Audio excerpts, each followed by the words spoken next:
I was 25 when I found out my parents had spent my entire $80,000 inheritance on my sister's credit card debt. Not borrowed, not invested. Spent. All of it. Gone. Without a single conversation, signature, or warning. My name's Caleb, and I've always been the quiet one in the family. You know the type. Low maintenance. Kept my head down. Never caused a scene.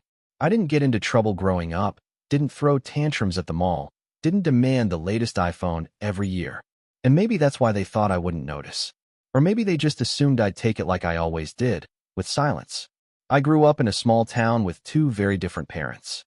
My dad was a high school history teacher, stoic, stiff-lipped, always quoting presidents like they were scripture. My mom ran a part-time catering business out of our kitchen, but more often than not she was too busy managing everyone else's emotions to worry about her own.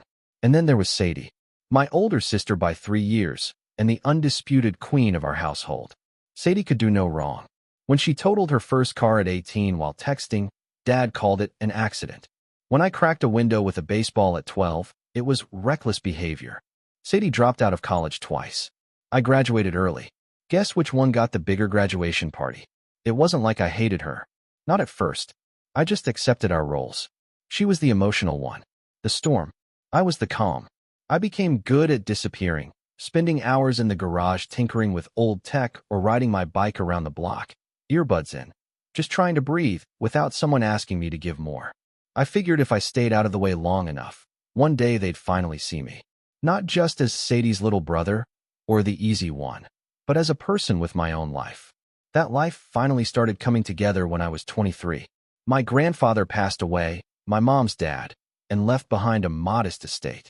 I was stunned when the lawyer called and said Grandpa had left me $80,000. I didn't even know he liked me that much.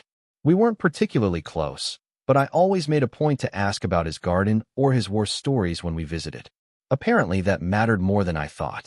The money was meant to help me buy my first house. That's what the note said, handwritten in Grandpa's shaky pen. For Caleb, so you can build something of your own. I didn't touch the money right away. I was still renting a tiny studio apartment and working a full-time IT support job downtown. I figured I'd save it until I found the right place. It was comforting just knowing it was there, this invisible foundation under my feet. I checked the account maybe once a month. Then, one day it was gone. It happened on a gray Tuesday in April. I remember because I was on lunch break, half listening to a podcast while checking my bank balance. I blinked at the screen, refreshed the page 3 times, and then just stared. $138.74. That was it. I called the bank in a panic, thinking it had to be a mistake. Fraud, maybe. Some kind of system error. But after a long chain of transfers and on-hold music, I got my answer. The funds were legally withdrawn by the co-signatory, the rep explained flatly. Co-signatory? I asked, my voice hollow. Yes. The account was set up as a custodial trust under your parents' name until you turned 25. My birthday had been 2 weeks ago. I had just turned 25. I hung up without another word and sat there staring at the wall of the break room like someone had cut the floor out from under me. My chest felt tight.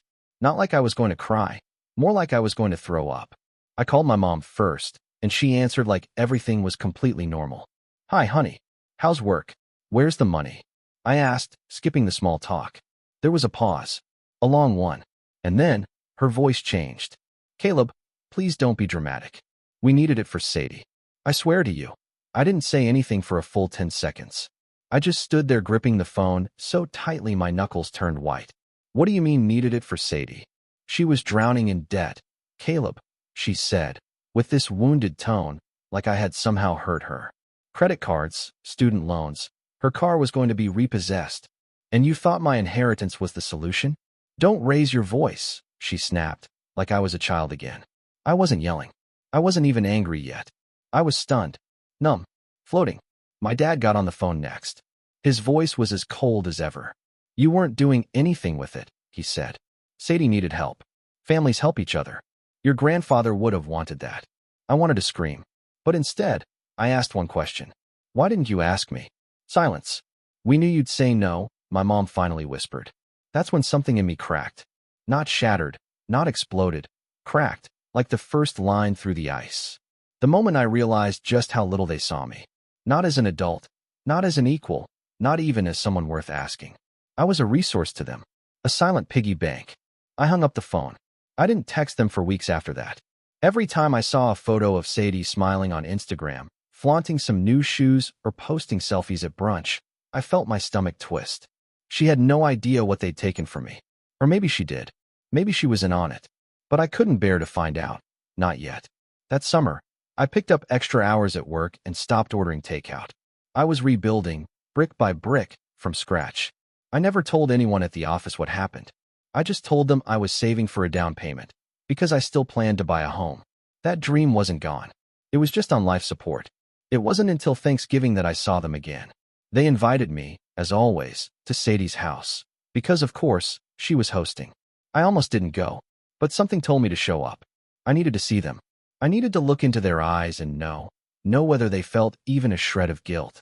I walked in with a bottle of wine and a fake smile. My mom hugged me too tight. My dad gave me a stiff nod. Sadie barely looked up from her phone. "Hey, little bro," she said flatly. "Glad you made it." Dinner was a blur of small talk and awkward silences. I barely ate. I kept staring at the crystal chandelier above the dining table, thinking about how much it probably cost. And then, as if on cue, my mom brought it up.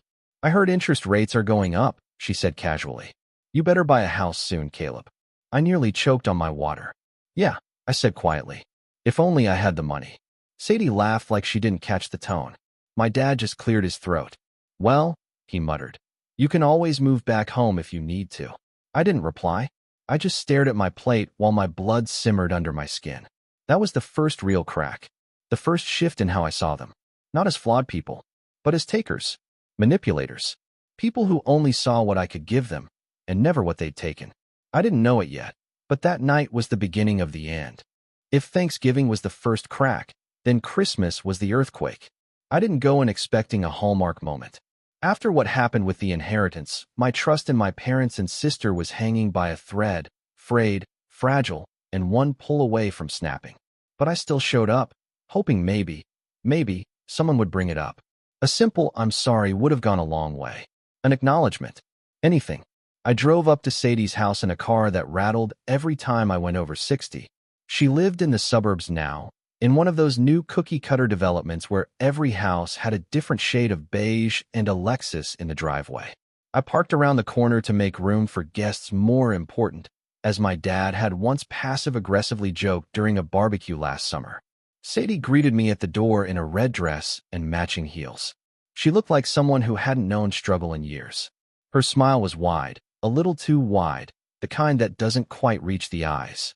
"Caleb," she sang. "About time. We were starting to wonder if you bailed." I glanced at my watch. "I'm 10 minutes early."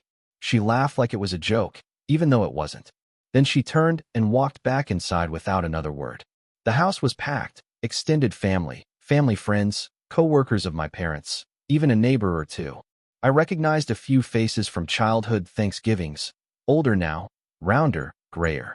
My parents were already deep in conversation with someone I didn't recognize. My dad saw me and gave the universal dad nod. My mom waved, distracted. No one said, "Hey, Caleb, how are you holding up?" No one asked about my job, my life, or even offered a drink. I drifted like a ghost between conversations, nibbling on a cracker and trying not to check my phone too much. Then I heard it, my name, from across the room. Loud, clear, from Sadie. "Caleb doesn't mind," she was saying. "He's always been the quiet one. Easygoing. That's why Mom and Dad knew they could count on him with the money situation." Laughter. From multiple people. I felt it like a slap. I walked closer, and my stomach dropped as I realized what she was doing. Telling a story. About my inheritance. About my money. Like it was a funny family anecdote, not the betrayal that had gutted me. "Oh, come on," she said, grinning at the group. He wasn't using it. It was just sitting there. And I was, like, buried. 20 grand in credit card debt. My car was in the shop. Rent was late. So Mom and Dad just did what they had to do, one of her friends chimed in.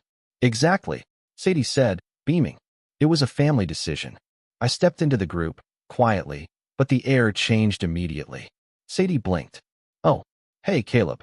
The others shifted uncomfortably. My mother swooped in, wine glass in hand. "Sweetheart, we were just telling the story. Don't be so sensitive." You mean the story where you took the money Grandpa left for me and gave it to Sadie like I didn't exist? A few people gasped. My dad's face turned to stone. Caleb, he warned. No, I'm curious, I said louder now. Why is it funny? That you stole from me? That you didn't even ask? That I found out because my bank balance hit the floor and I thought I was the victim of fraud? It wasn't stealing, Sadie muttered, her smile gone. It was helping. It was my money, I snapped. I was going to use it to buy a house, to build a future. Instead, I'm still renting a shoebox while you flaunt your new backsplash on Instagram. Don't be petty, my mom said. You've always been so good with money. We knew you'd land on your feet. That's when I lost it. Not yelling, not throwing things. I just laughed. A long, bitter, exhausted laugh that made everyone in the room fall quiet.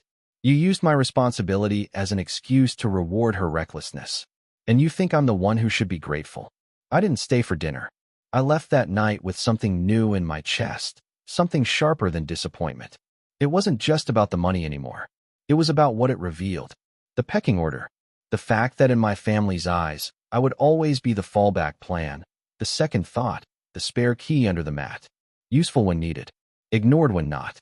I spent the rest of the holiday alone in my apartment, microwaving leftovers from the grocery store and staring at the walls. And still, no apology. No text. Nothing. Then came the call. It was early February. Cold. Slushy snow caked the sidewalks, and I was battling a nasty flu when my phone buzzed.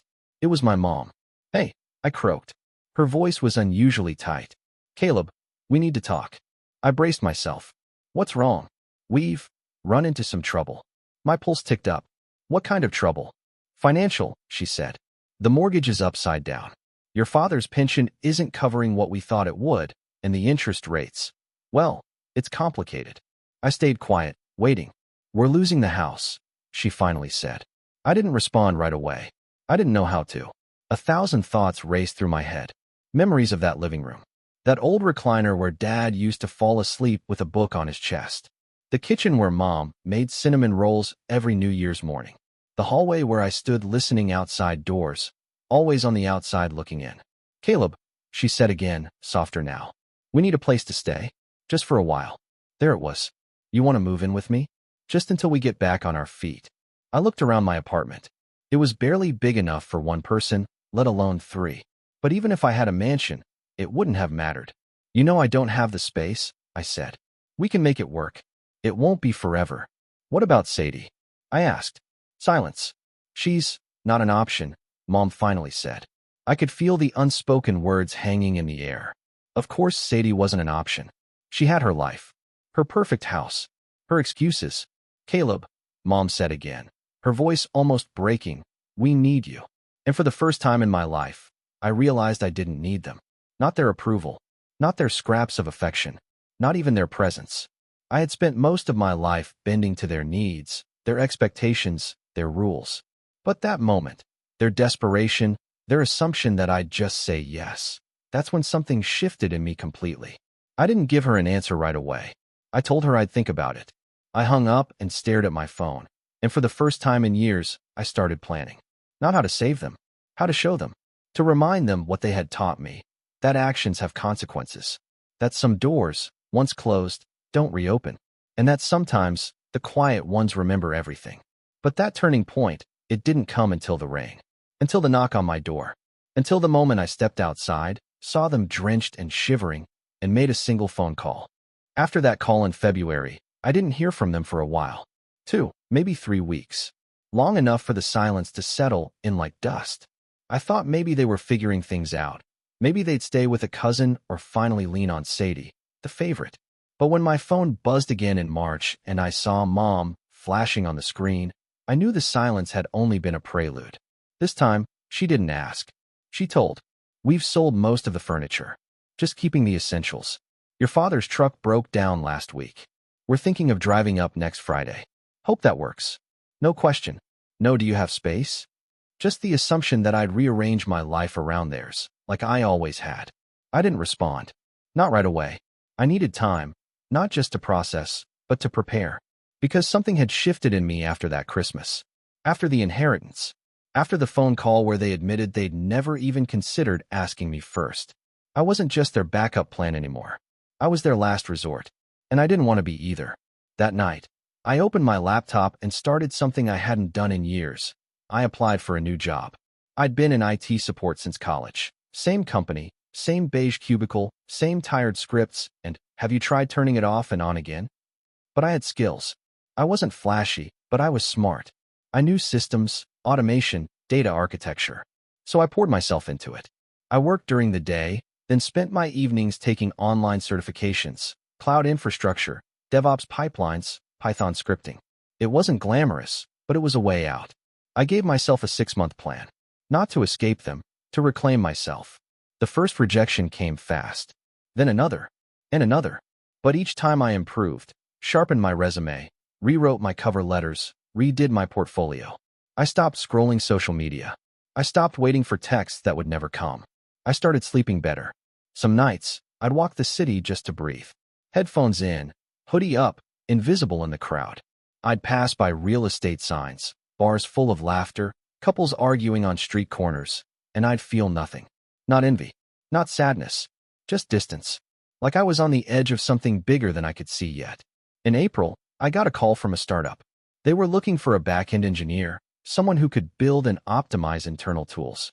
I did a take-home project, nailed the interview, and got the offer a week later.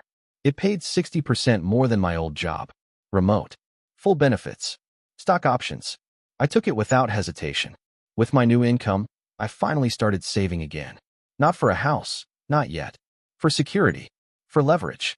For the version of myself that didn't flinch every time my mom's name appeared on my caller ID. Meanwhile, the updates trickled in. Sadie texted me once, some vague, "Hey, Mom and Dad said you're being distant. Hope everything's okay." I didn't respond. They hadn't shown up yet, and I knew they were waiting for me to fold. To make the offer. To be the good son. I never did. Instead, I started looking at apartments. I moved in June. A 2-bedroom this time. Still modest, still simple, but mine. High ceilings. Big windows. Quiet neighbors. A kitchen I actually wanted to cook in. I signed the lease, hired movers, and didn't tell my parents. I left no forwarding address. I switched my number to a new line and only gave it to friends I trusted. I disappeared. That summer was the first time I felt free. Not happy necessarily. Not healed, but unburdened. There were no more Sunday guilt texts. No awkward family dinners. No passive-aggressive, just checking in. Messages with underlying expectations. Just silence. And for the first time in my life, I found peace in it. I started running. Not for fitness, though that came too, but to clear my head. To hear my own breathing. To remember that I was alive. I'd run down the river path at sunset, earbuds filled with ambient music, letting the tension drip out of me with every step. It became a kind of ritual. My reset. By September, I'd been promoted. By October, I'd launched a side project, a cloud optimization tool I built in my free time, that started gaining traction in a few developer communities. A recruiter reached out asking if I'd ever considered founding a startup. I laughed at first. Me? Caleb? The backup plan? The forgotten son? But something inside me whispered, why not you? I didn't go all in. Not yet. But I started drafting ideas. Wireframes. Business plans. I had no illusions of grandeur. I just wanted something that was mine. Something no one could take from me. Not with a signature. Not with a guilt trip. Not with a family vote. And in the quiet of that rebuilding phase, I started remembering who I'd been before all of this. Before the theft. Before the favoritism. Before the constant comparisons to Sadie. I remembered the kid who used to fix broken radios just to see how they worked. The teenager who once coded an entire website in Notepad. The college student who got a scholarship and never asked his parents for a dime because he didn't want to be a burden. I wasn't a burden. I never had been. They just needed me to believe I was so they could justify the way they treated me. That realization hit me like a freight train. One morning in November, I was sipping coffee on my balcony when my new phone, buzzed. A number I didn't recognize. I hesitated before answering. Hello. There was silence. Then a voice I hadn't heard in almost a year. Caleb. It was my father. I said nothing. Look, I know things have been tense. And I know we might have made some mistakes. Might have. I said flatly. He sighed. We're in town. Things haven't been easy. We've been staying at a motel. Ran through most of our savings. Your mother's been sick. We just thought, Maybe we could talk. In person, I could hear rain in the background. I pictured them standing under a streetlight, bags at their feet, damp coats clinging to their backs. I could have said no. I wanted to say no. But instead, I gave them an address. Not mine. An empty parking lot next to a small park. I told them to meet me there in an hour. And I showed up. I watched them pull in, their car sputtering. My mother stepped out first, hunched under an umbrella, looking thinner than I remembered. My father followed, his face harder to read. "Thank you for coming," my mom said, her voice trembling. I didn't smile. "I'm not here to offer you a room," I said. Her lips parted, stunned. My dad's jaw clenched. "We're your parents," he said. "I was your son," I replied. "Until you made me an ATM." It started raining harder. "Caleb," my mom tried again, her voice cracking. "I'm making a call," I said, pulling out my phone. "To who?" she asked, panic creeping in. I didn't answer. I walked a few feet away, turned my back to them, and dialed. That moment, the silence behind me, the rain soaking into my hoodie, the cold air biting my fingers, that was the moment everything crystallized. This wasn't revenge. This was justice. This was the culmination of years of being overlooked, used, and discarded. My fingers hovered over the screen for a moment before I pressed call. I wasn't dialing the police, and I wasn't calling an Uber. I was calling someone else. Someone who had been waiting for this just as long as I had, if not longer. "Hey," I said, voice calm despite the storm behind me. "They're here, in the lot, just like we expected." There was a pause on the other end. Then, "I'll be there in 10. I hung up. Behind me, I could feel them staring. My parents, drenched, desperate, and now, uneasy. My mom called out first. "Caleb, who was that?" I didn't answer. I turned, looked them both in the eyes, and said, "Someone who remembers what you did." And then I walked away, leaving them standing in the rain like I had stood in their silence all those years. Because this was no longer about money. This was about respect, dignity, accountability. And it was time they felt what it was like to lose control. 3 months earlier, I started planning. It began the night I moved into my new place. I stood in my empty kitchen, flipping a cold beer in one hand, laptop open on the counter, when an email popped up from someone I hadn't spoken to since college. Jacob. He had been my roommate for 2 years back, when we were broke students trying to turn side gigs into salaries. We bonded over cheap ramen and crash servers. But after graduation, we went our separate ways. I took a job. He took a risk. Started his own firm. Consulting, then app development, and now, property tech. I'd messaged him earlier that week, just to reconnect. And now here he was, offering to meet up. "You ever think about going in on something real?" he asked when we finally met up at a downtown cafe. "What do you mean?" "I mean property. Land. Development. Tech's good, but it's all built on sand. Real estate. That's rock. I've got investors. Partners. But I need someone who knows back-end infrastructure, automation, databases. I remember you had a knack for clean systems." I told him I'd think about it. And I did. For weeks. Not because I needed the money, but because I needed something bigger. A new identity. A legacy that wasn't just about surviving betrayal, but about building something stronger in its place. That's when I started sketching the framework. Not just for the software, but for the revenge. I didn't want to humiliate my parents. I wanted to outgrow them. I wanted to become someone who didn't need them, didn't chase their love, didn't crave their praise. But that didn't mean I wouldn't expose the truth. Because behind every betrayal, there's a pattern. And if I could prove the pattern, not just to myself, but to the people around them, I could take away the one thing they still held on to. Their reputation. I began quietly. First, I reached out to my grandfather's estate lawyer, the same one who had handled the inheritance. I asked if there had been any documentation, any clause, that specifically restricted the funds for my personal use. There had been. The letter my grandfather wrote had been more than sentimental. It was attached to the trust itself. "This money is to be held for Caleb's first home, and only to be released to him upon his 25th birthday." That clause meant my parents hadn't just made a selfish decision. They had committed breach of trust. Technically, the lawyers said, "You have grounds for legal action, but it's going to come down to whether you want to go after them in court." Emotionally, financially, it's a big fight. I didn't answer right away. I wasn't sure if I wanted a courtroom battle. That wasn't the revenge I wanted. I wanted a public undoing. A reckoning. Not with handcuffs, but with consequences. So I made a new plan. Every Sunday that summer, I met up with Jacob. We started working on the property platform together, a site that streamlined land auctions, investment portfolios, and historical deed data. I helped design the backend and automate data pulls from public databases. While I worked, I searched. And then, one Sunday in late August, I found something. My parents hadn't just lost their house because of poor money management.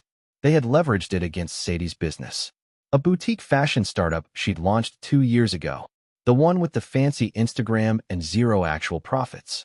My parents had co-signed a loan to help her open a second location. And when it flopped, because she didn't pay taxes, didn't understand payroll, didn't even track inventory, the bank foreclosed on their house. I pulled the public filings. Everything was there. The lien, the bank letters, the auction date. They weren't victims of the economy. They were victims of their own favoritism. And I had the proof.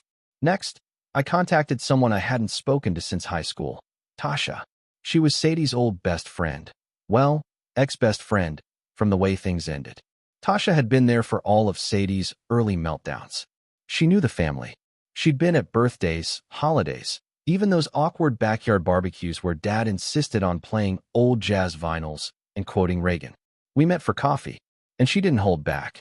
Sadie never took anything seriously, Tasha said, sipping a cold brew. Your parents bailed her out so many times.